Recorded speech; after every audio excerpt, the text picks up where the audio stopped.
चलिए स्टूडेंट्स देखिए 3.3 एक्सरसाइज के थर्ड क्वेश्चन का फोर्थ फिफ्थ और सिक्स्थ पार्ट आज हम कंप्लीट करने वाले हैं। इसमें फोर्थ पार्ट में क्या बोला गया है, the taxi charges in A city consist of fix charges together with the charges for distance covered. यानी कि समझाने के लिए एक बार ऐसे बताता हूँ कि भाई जो टैक्सी है वो उस टैक्सी में सिर्फ आपके मान लीजिए बैठने तक के एक फ़िक्स चार्ज अलग है, ठीक है, जिसको मान लेते हैं हम एक्स। और फिर जितने डिस्टेंस आप कवर करते हो, जितने किलोमीटर का डिस्टेंस आप कवर करते हो, तो उन पर किलोमीटर के अकॉर्डिंगली चार्जेस अलग है। मान लीजिए उस पर किलोमीटर के अकॉर्डिंगली चार्जेस वाई है, तो 1 किलोमीटर चलोगे तो 1 वाई, 2 किलोमीटर चलोगे तो 2 वाई हो जाएंगे, 3 किलोमीटर चलोगे तो 3 वाई हो जाएंगे, इस तरह से। ठीक है, तो फर्स्ट लाइन का ये मतलब है।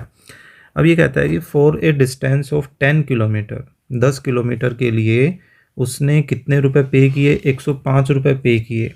Okay, and for the 15 kilometre उसने कितने रुपए पे किए, 155 रुपये, 155। Okay, what are the fix charges and the charges per kilometre. तो देखिए एक क्वेश्चन तो हमारा यहाँ तक ख़त्म हो गया। एक और क्वेश्चन जो इसके बाद आ रहा है वो इसके बाद ही कवर करते हैं, जब हम फिक्स चार्ज और charges per kilometre find out कर लेते हैं। तो देखिए इन्हीं को लेट करते हैं, थर्ड क्वेश्चन का फोर्थ पार्ट है ये। तो देखिए क्या लेट करने वाले हैं, let the fix charges, fixed charges x मान ले, and the charges per kilometre, 1 kilometre के अकॉर्डिंगली चार्जेस को वाई मान लेते हैं। अब देखिए जो पहली कंडीशन हमें दे रखी है, उस पहली कंडीशन में क्या बोला गया है कि भाई 10 किलोमीटर का डिस्टेंस उसने कवर किया है ना। अभी थोड़ी देर पहले हमने समझा था भाई 1 किलोमीटर यानी कि 1 वाई, 2 किलोमीटर मतलब 2 वाई, 3 किलोमीटर मतलब 3 वाई। तो उसी तरह से 10 किलोमीटर के लिए 10 वाई हो जाएगा। लेकिन फिर उसमें फिक्स चार्ज भी तो है, दोनों को कंबाइन करेंगे जब जाके उसने कितने रुपए पे किए थे, 105। बुक अपने साथ रखिए या इसमें दिखा देता हूँ। देखिए 10 किलोमीटर थे, है ना, और कितने रुपए पे किए थे उसने, 105 रुपये पे किए थे। ठीक है, और 15 किलोमीटर में कितने रुपए पे कर रहे हैं, 155। तो देखिए 15 किलोमीटर के लिए चार्जेस क्या हो जाएंगे, 15 वाई, और फिक्स चार्ज तो है ही, और इसमें कितने रुपए उसको पे करने पड़े, 155 रुपीज़ पे करने पड़े। तो ये होगी अपनी सेकंड। ठीक है, अब यहाँ से ऐसा करते हैं, किसी एक में से सब्सटीट्यूशन मेथड ही लगाना है हमें। सो फ्रॉम 1 या 2 किसी की हेल्प ले लेते हैं, एक्स की वैल्यू निकाल लेते हैं, 105 माइनस 10 वाई। ठीक है, अब हम इसकी वैल्यू को सेकंड में सब्सटीट्यूट कर देते हैं। तो put x is equal to 105 minus 10 y in 2 में रखें। तो ये क्या बन रहा है भाई, 105 minus 10 y plus 15 y is equal to 155। तो देखिए ये दोनों मिक्स होके क्या बन गए, 5 वाई, और 105 इधर आकर क्या करेगा, सब्ट्रैक्ट करेगा। तो कितना बचा उसके पास, 50, है ना। सो वाई की वैल्यू कितनी आ गई, 10, क्योंकि 5 उधर जाकर क्या करेगा, डिवाइड कर रहा है। अब हम इस वाई की वैल्यू को यहाँ सब्स्टिट्यूट कर लेते हैं, किसमें, इसको 3 बोल लेते हैं, इसमें 3 में। So put y is equal to 10 in 3 में सब्स्टिट्यूट कर दें। तो ये क्या बन रहा है भाई, x is equal to 105 minus 10 into 10। तो ये क्या हो गया, 105 माइनस 100 यानी कि 5। तो ये जो फिक्स चार्ज है वो फिक्स चार्ज कितना है, 5 रुपये। यानी कि आप चाहे बैठ के उतर जाओ, कहीं मत जाओ, आपको 5 रुपये तो देने ही पड़ेंगे।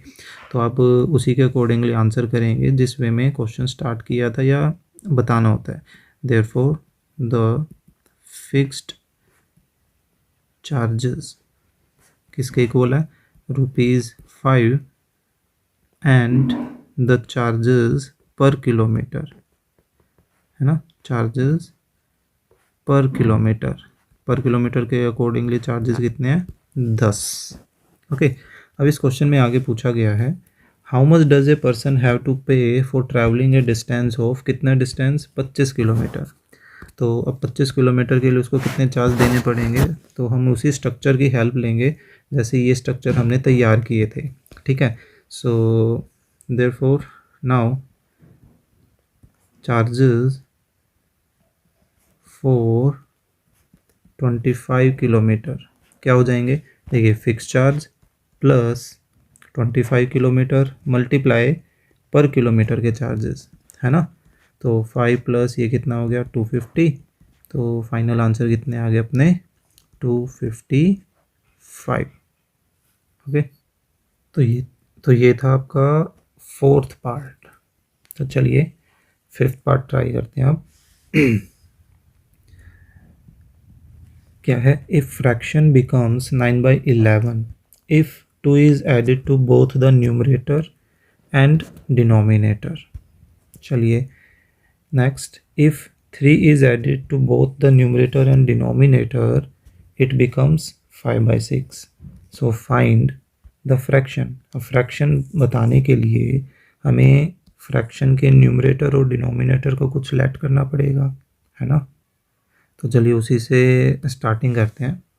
ओके, थोड़ा नीचे लेट करना पड़ेगा हमें, ये let the numerator of fraction को x मान लें and the denominator of fraction को y मान लें। देयरफॉर जो फ्रैक्शन है वो फ्रैक्शन कैसा बन जाएगा अपना x अपॉन y का, है ना। अब देखिए अकॉर्डिंग टू क्वेश्चन चलते हैं। पहली सिचुएशन को समझिए दोबारा से, देखिए वो क्या कह रहा है कि अगर न्यूमरेटर और डिनोमिनेटर दोनों में क्या जोड़ दें, 2 जोड़ दें, तो नया फंक्शन, नया फ्रैक्शन एक्चुअली कैसा बनेगा। देखिए हमने न्यूमरेटर में भी 2 जोड़ दिया, डिनोमिनेटर में भी 2 जोड़ दिया, तो कह रहा है कि जो फ्रैक्शन है वो क्या बन जाएगा 9/11, यानी कि ये क्या बन गया 9/11 के इक्वल। तो अब हमें यहाँ से क्रॉस मल्टीप्लाई करके एक x और y में इक्वेशन तैयार करेंगे। तो हमने क्या किया, क्रॉस मल्टीप्लाई कर दिया, तो ये क्या आ गया 11x plus 22 equal to 9y plus 18। So वैसे तो देखिए हमें x या y में से किसी एक की वैल्यू निकालनी होती है ना। तो देखते हैं, ऐसा करते हैं, यहाँ पर एक लाइन 2 लाइन का स्पेस छोड़ देते हैं अलग। अब दूसरी सिचुएशन लेके चलते हैं एंड अब दूसरी सिचुएशन में क्या बोला गया है कि भाई अगर न्यूमरेटर और डिनोमिनेटर में 3 जोड़ा जाए, तो चलिए जोड़ देते हैं x plus 3 and y plus 3। तो ये क्या बन रहा है, ये बन रहा है भाई 5/6 के इक्वल। तो इस बार इसको 5/6 के इक्वल रख लेते हैं, ठीक है। चलिए अब इसको भी क्रॉस मल्टीप्लाई कर लेते हैं, 6x डायरेक्ट मल्टीप्लाई कर रहा हूँ इस बार एंड 18 और ये 5y प्लस 15। तो भाई दोनों ही इक्वेशंस एक जैसी सी ही लग रही हैं, सब्स्टिट्यूशन मेथड तो हमें लगाना ही है ना। तो ऐसा करते हैं, यहाँ से x या y की वैल्यू निकाल लेते हैं, वो ऊपर रख देते हैं, क्योंकि कोई सिमिलरिटी बन नहीं रही। मैं ये सोच रहा था भाई कोई सिमिलरिटी बन जाए। तो y एक तरफ लिया है और 22 उधर जाकर क्या करेगा, सब्ट्रैक्ट करेगा। तो ये तो इक्वेशन 1 हो गई थी, है ना। और यहाँ से ऐसा कर लेते हैं भाई, x की वैल्यू को फाइंड आउट कर लेते हैं। 18 उधर जाकर सब्ट्रैक्ट करेगा तो 15 माइनस 18 माइनस का 3, तो x की वैल्यू क्या आ गई 5y माइनस 3 डिवाइडेड बाई 6। इसको बोल देते हैं 2, और क्या ज़रूरत ही नहीं पड़ेगी हमें। So put x is equal to 5y minus 3 divided by 6 in 1। तो 1 में रखते हैं, तो कहाँ है भाई 1, काफ़ी ऊपर है। So 11 multiply 5y minus 3 divided by 6 minus 9y is equal to minus 4, ठीक है। चलिए अब इसको सिंप्लीफाई करते हैं। तो पहले ब्रैकेट ओपन करें तो 11 5 और 3 दोनों से मल्टीप्लाई करेगा 55y माइनस 33 डिवाइडेड बाय 6 अभी चल ही रहा है 9y इज इक्वल टू -4। अब देखिए 9y के नीचे कुछ नहीं है तो 1 कर लेते हैं क्योंकि हमें एलसीएम लेना है। इज इक्वल टू -4 चल ही रहा है, एलसीएम 6 आ गया। सो 55y माइनस 33 माइनस ये कितना हो जाएगा 54y। अब हम ऐसा करते हैं 6 को उधर शिफ्ट कर देते हैं जो कि कितना बन जाएगा -24 है ना। अब देखिए 55 माइनस 54y कितने बन गए ओनली y, और माइनस का 33 पहले से ही है। अब जो माइनस का 33 है वो उधर जाकर क्या करेगा प्लस हो जाएगा।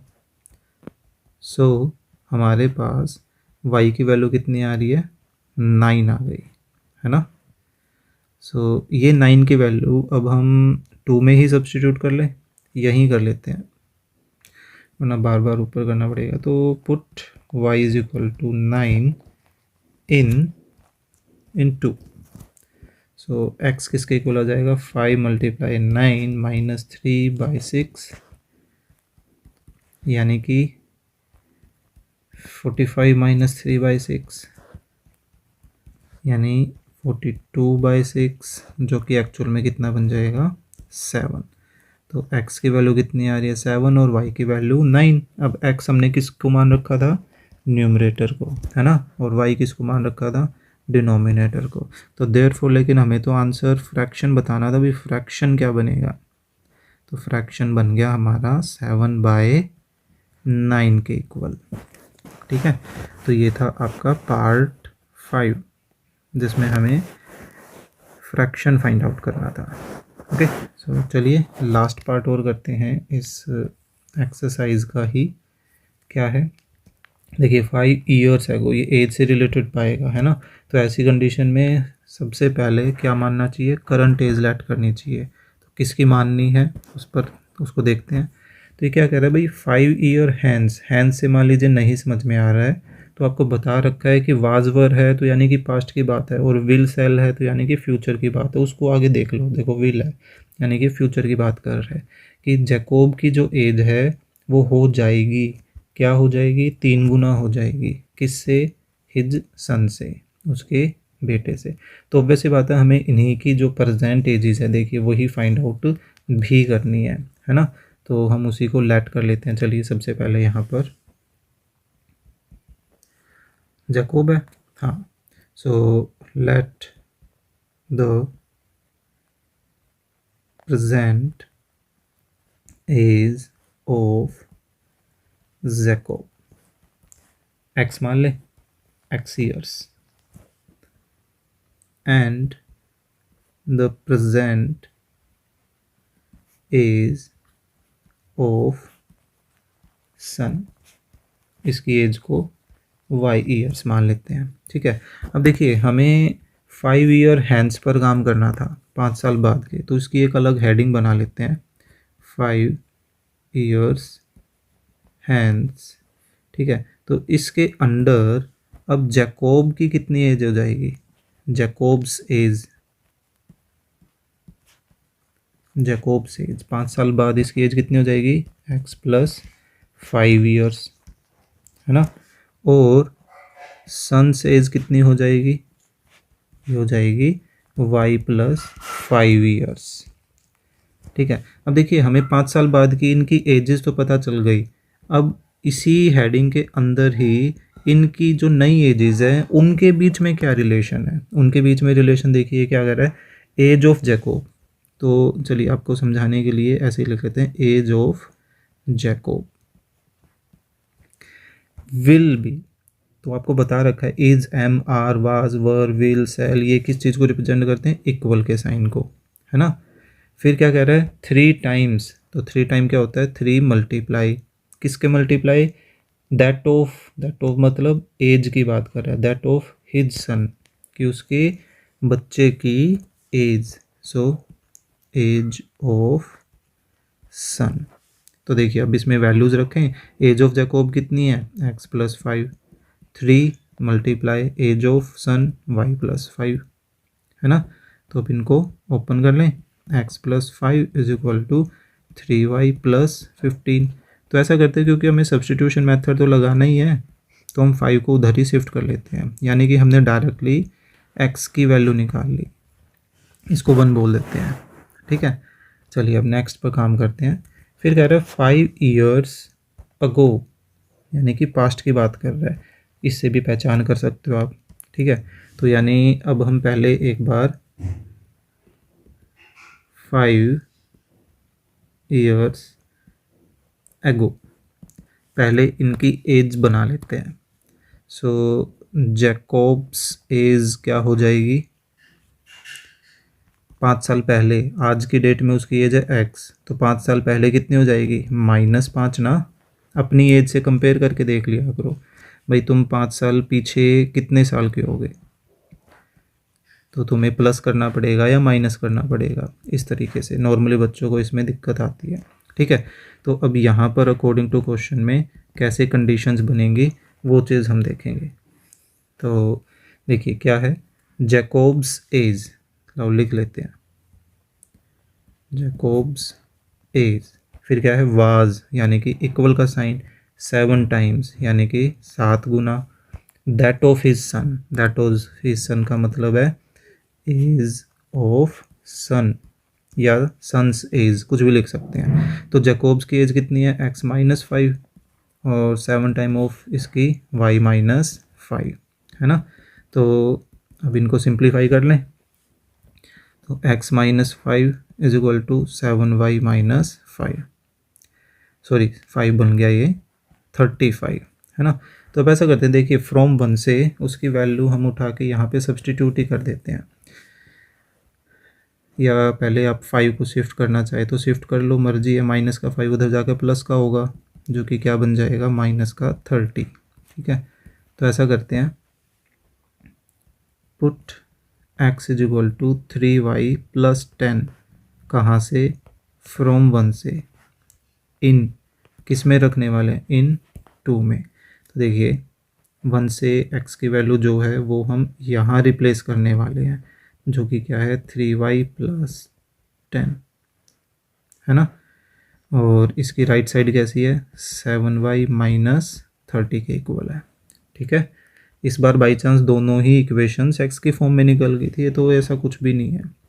अब ऐसा करते हैं, y वाले एक तरफ कर लेते हैं, है ना, और विदाउट y वाले एक तरफ। तो ये तो बन गया 40 और यहाँ 4y। अब 4 इधर मल्टीपल से इधर आके डिवाइड करेगा, तो y की वैल्यू क्या आ गई 10। तो ये तो किसकी एज है, सन की एज है। तो अब ऐसा करते हैं, किसी में भी एक में रख लीजिए, देखिए फर्स्ट में रख लीजिए या सेकंड में। चलिए सेकंड नज़दीक है तो सेकंड में ही रख के देख लेते हैं, हमें बार बार ऊपर नहीं करना पड़ेगा। So put y is equal to 10 in 2। So x की वैल्यू क्या आ जाएगी, 7 इंटू 10 माइनस 30, यानी कि 70 माइनस 30। तो x की वैल्यू क्या आ गई, x की वैल्यू आ रही है 40। तो अब फाइनल आंसर हम उसी के अकॉर्डिंगली बोलेंगे, स्टेटमेंट के अकॉर्डिंगली, है ना। देयरफॉर द परसेंटेज, क्योंकि उन्होंने परसेंटेज पूछी थी तो उसी वे में आपको आंसर भी करना होगा, ऑफ जैकोब, जैकोब की परसेंटेज कितनी हो गई 40 years, and the present age of son, son की परसेंटेज कितनी है 10 ईयर्स, ठीक है। तो ये थे आपका 6th पार्ट। तो इस तरह से हमने 3.3 एक्सरसाइज जो कि सब्सटीट्यूशन मेथड पर बेस्ड थी वो कंप्लीट कर दी है। ओके, सो आई होप आपको ये जो मैटर है वो समझ आया होगा। So please click the like button and share the video with your classmate, और अगर आप चैनल पर नए हैं तो please subscribe the channel also. Thank you.